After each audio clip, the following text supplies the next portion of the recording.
ایک شخص اندھیری رات میں فجر کی نماز پڑھنے کے لیے گھر سے نکلا۔ اندھیرے کی وجہ سے اسے ٹھوکر لگ گئی اور وہ کیچڑ میں گر گیا۔ کیچڑ سے اٹھ کر وہ گھر واپس آیا اور لباس تبدیل کر کے دوبارہ مسجد کی طرف چل دیا۔ ابھی چند قدم ہی چلا تھا کہ دوبارہ اسے ٹھوکر لگی اور وہ دوبارہ کیچڑ میں گر گیا۔ کیچڑ سے اٹھ کر وہ پھر دوبارہ اپنے گھر گیا، لباس بدلا اور مسجد جانے کے لیے دوبارہ گھر سے نکلا۔ جیسے ہی وہ اپنے گھر سے باہر نکلا تو اس کے دروازے پر اسے ایک شخص ملا جو اپنے ہاتھ میں روشن چراغ تھامے ہوئے تھا۔ چراغ والا شخص چپ چاپ نمازی کے آگے مسجد کی طرف چل دیا۔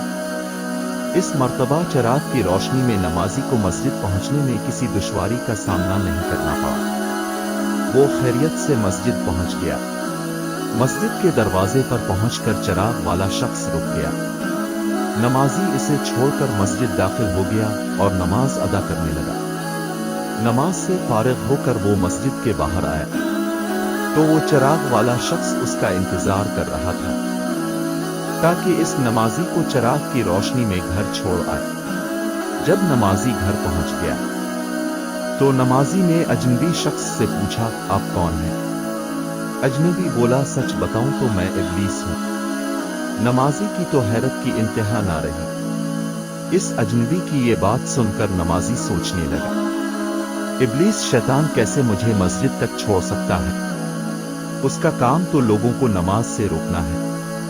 تو اس شخص نے بڑی حیرت کے ساتھ ابلیس سے پوچھا، تجھے تو میری نماز رہ جانے پر خوش ہونا چاہیے تھا، مگر تم تو چراغ کی روشنی میں مجھے مسجد تک چھوڑنے آئے۔